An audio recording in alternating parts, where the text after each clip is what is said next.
Thank you for doing this. Absolutely.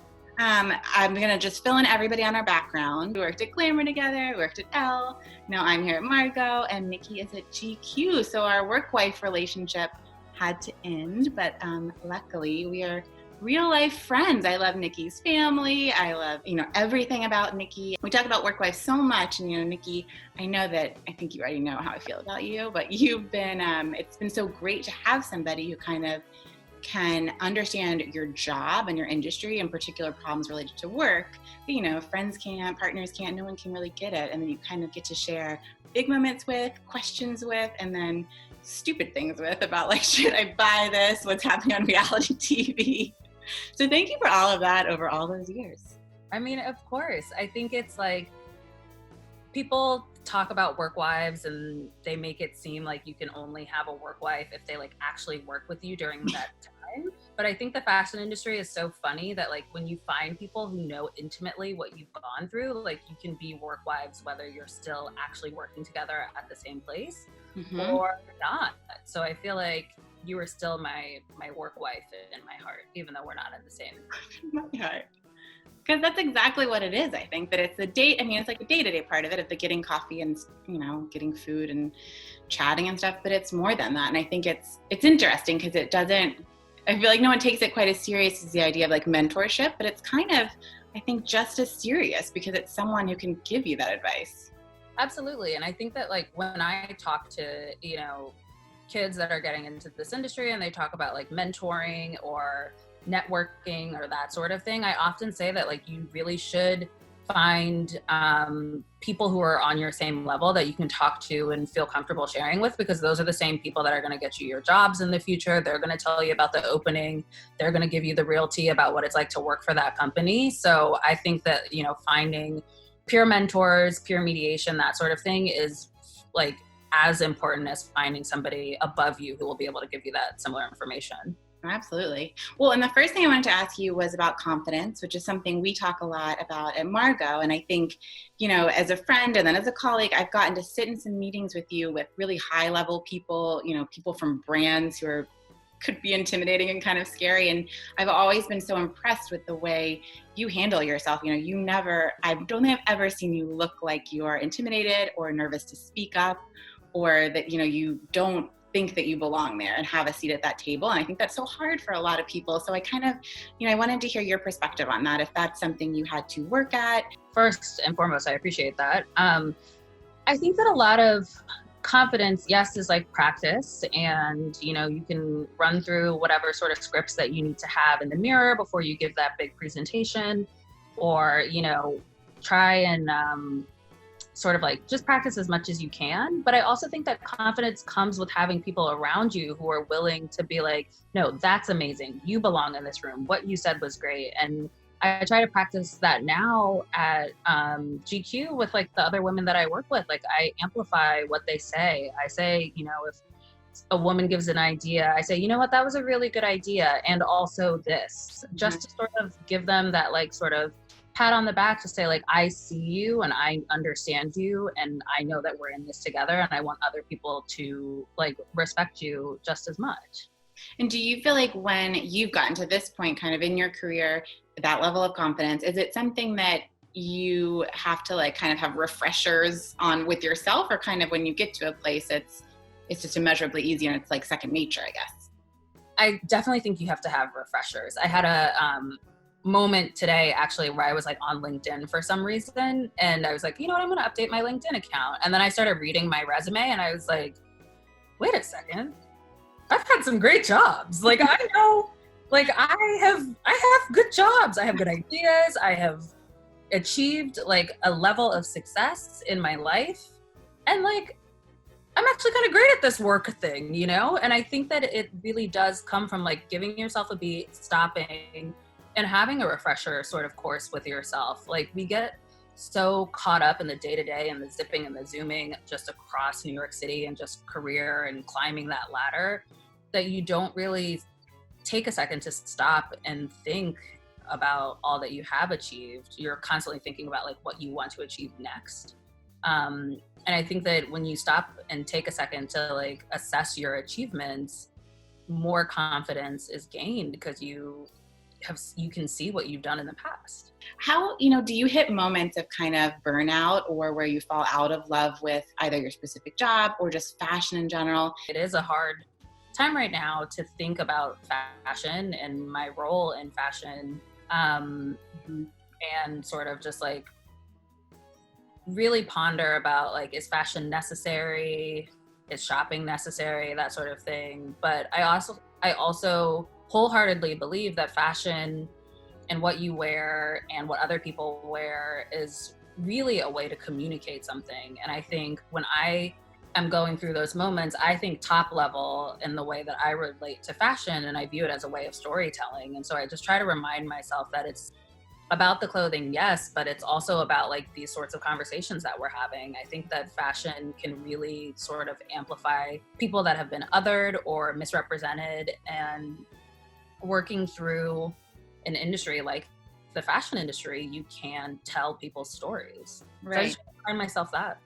Yeah, that it's about more than just like a shirt talking about trends or whatever. Yeah, exactly. I mean, I think that everyone by this point knows about the amazing speech that Meryl Streep gave in Devil Wears Prada about a cerulean sweater, but it really does boil. It resonates and it's true. And I also think that if she had to give like a next level sort of like woke version of the conversation in 2020, you can talk about like race and gender and what being able to create a magazine or to work in the fashion industry does to bring other people into the fold. Absolutely. Well, community is something I think we think a lot about at Margaux. We thought a lot about more now than ever before. And I know we kind of started talking about that with the idea of work wives and colleagues. How in general, I guess when you've moved, as your career advances, you move on from different jobs, you don't see your colleagues every day when you've changed to a job, and now being quarantined and working from home, how have you found the best ways to kind of keep those relationships, up and feel it? Because it's so different. Like I saw you every day for years and then you don't, and kind of how, what do you do? I know you miss me. I miss you so much. I think it can be as scheduled as saying, like, let's talk once a week, let's talk every 2 months, or it can just be a little text where you're just kind of like, oh, saw this today and thought about you. Like, how are things going? How are you feeling? I think that work wives in general, like you have your work wife, but then also hopefully you have a friendship outside of the workplace. So you guys can talk about, just like what's actually going on in your life and like sprinkle work stuff in there as well. It's nice when you can take these relationships sort of to the next level. Like I know that work brought you together, but like friendship and like the bond of work wife will bring you to a higher level. Right. You go from like asking for advice and opinion about work related things to outside of that, I think. And I feel like that's something I know I've appreciated with you a lot. Okay. And then I want to talk about adventure. I know that you have done all sorts of adventurous things and lots of like exciting to talk about, big travels. You've ran so many marathons, done crazy things that are very impressive. But I kind of wanted to hear what your thoughts were on like an unsexy adventure that, something that was either thrown at you and you had to deal with, or you took a challenge on yourself that isn't as glamorous maybe, but either really taught you something or, you were scared to do and kind of had to buckle down and make it work. Yeah. I mean, this will sound like a sexy adventure, but it actually was like really crazy. So it's the 1-year anniversary of me climbing Mount Toubkal, that like trip that I did in Morocco. Right. For our viewer friends, a year ago I climbed the highest peak in Morocco with Equinox gyms, and I sort of like just accepted it. They were like, "Do you want to climb a mountain?" And I was like, "Yeah, totally. Sounds great." And then I was like, "Oh wait, I actually have to climb the mountain and then come back. Oh my God, I have to now do this."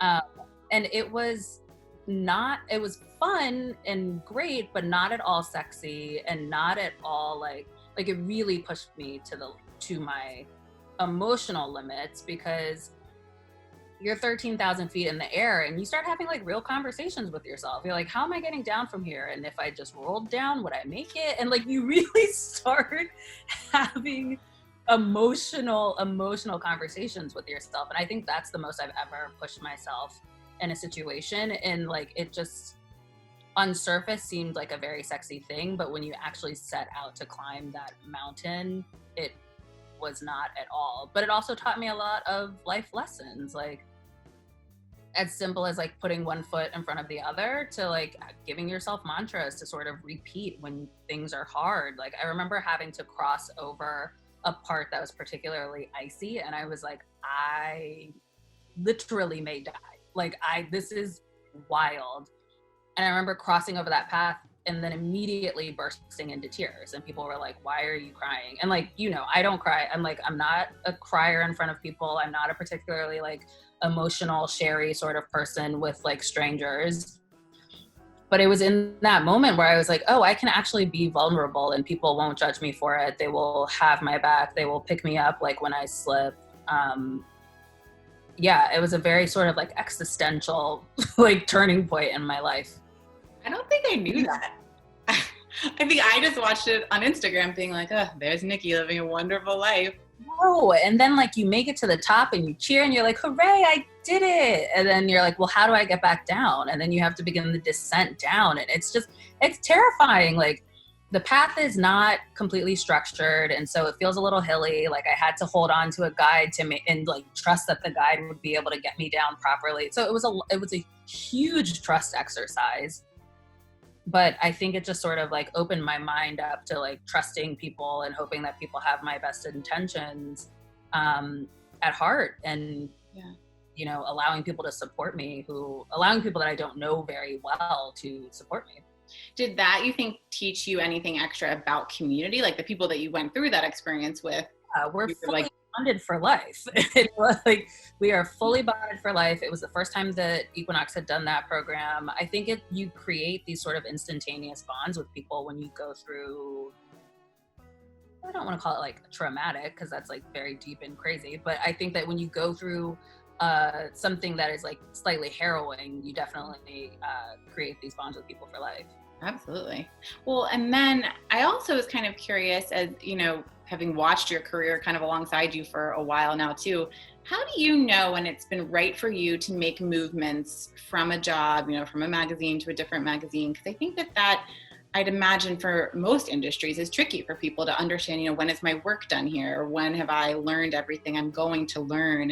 And then when you have this family element, how, you know, I think whenever we've switched jobs, I feel like I could say for both of us, part of the saddest thing is you have these people you've worked alongside and are inspired by and love. And it's so hard to kind of know, is now the right time? How do you like?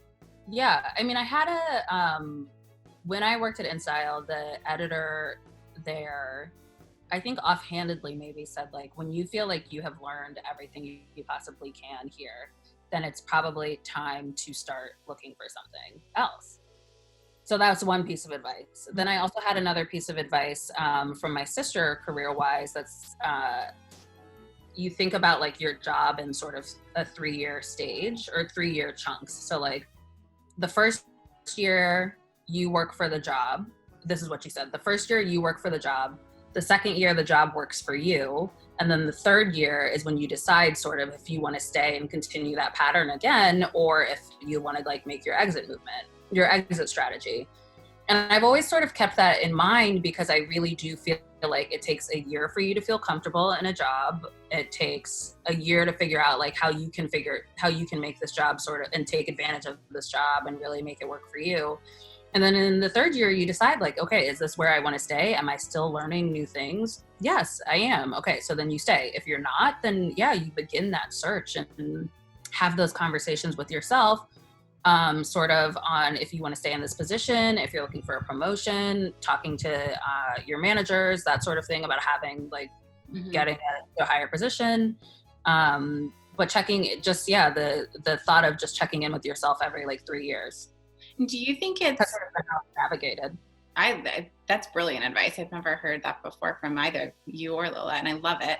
with this, and then maybe all decisions, what's your personal POV on like how much it is, gut and emotionally like decided? And then when you're, making a spreadsheet, pros and con list, and kind of really being logical or strategic about it, like where do you fall in kind of that argument, which is more important or better? I would probably say it's 75%. Look, well, okay, here's what I'll say. I don't have kids. I don't have to like support anyone. It's just like me and my boyfriend, right? So I think I have the luxury of really trusting my gut. Like I can say 75% is gut, 25% is being like super analytical about it, because I don't have to worry about supporting anyone else. I think as women, we should always trust our guts and we should always trust our intuition, because oftentimes it is right. But I also think that you should come through with like sort of you should have an analytical sort of like thought process when you are going into the act of trusting your gut. I think that like oftentimes if you are prone to sort of making rash decisions, then you should know that about yourself and say, okay, maybe I should apply a little more. I should be a little more intentional about this. I should be a little more practical about this. That's all I really wanted. I mean, I could talk with you forever about anything, but those were all my like official interview questions. I love that. Is there anything else you want to say? You want to ask me about? Do you want to share? I mean, how do you find that you continue work-wife relationships with people that you don't work with anymore? I think when you have like maybe, when I think back about career, I feel like you have like before you, people that maybe you threw around the term work wife, and now it's like that was nothing, right? And those weren't. That wasn't real love. Like those weren't work wives, because I feel like kind of when I think about our relationship, I mean that I still ask you for advice. And so, and I think we kind of had to figure out, we worked briefly in different buildings for everybody watching us chat. So, and I think that was almost a good precursor, being like, let's meet for lunch. Let's purposely set a date to talk about things. So I think it was kind of like, that was a nice to lay that blueprint of like remembering that you still have someone there to ask questions about with whatever, professional stuff. Should I buy this thing? Is this me? Like, I feel like I've sent you some great selfies being like in the mirror. Should I return this thing? Should I not? So I think probably just remembering that, it's a friend that you can ask anything to. And I think maybe that's what's so nice about work wives versus mentors, is that it perhaps doesn't feel as formalized, or you're never worried about bothering that person. Right. Yeah. And I think even like with quarantine stuff, it's been so interesting to see how it's made us all reach out more. Like I feel like we had such a nice random FaceTime with my husband and my baby, talking to y'all on the street, where you're just like, it's nice to know this is someone who genuinely you love, that I can, any time of the day, reach out with whatever. So I guess just reminding yourself of that almost, that just because I don't see you, you're not there. How do you sort of like broach the like topic of possibly it sounds very formal, but like of being a work wife? Like, how people are like, oh, I think I want to ask this girl to go on a friend date with me. Like, how do you do that with work? Nikki, I don't know. It just happened. Well, I feel like it's like a real relationship, right? Where like when you're dating somebody, if you have to think about it too much or be all tied up in knots about it, it's probably not the right thing. Like when you're dating someone, it's like, and it works out, it just happens naturally. If you have to awkwardly ask someone to be your work wife, would you like to be my partner with work life? Right. I feel like that's probably almost, then it's not the right work wife for you. It should happen organically. Yeah. Have you ever had to break up with a work wife? I feel like maybe we've all had that experience where someone's more into the relationship than you are. Sure. And so it's not necessarily breaking up. I just think sometimes you have to like text back slower. Metaphorically and realistically and really. But, it works out. You end up with who you're supposed to be with. I think so. Well, thank you, Nikki. I miss you. I think about you all the time. I'm so proud of you. I miss you. And we'll just talk soon. Of course. Bye. Bye.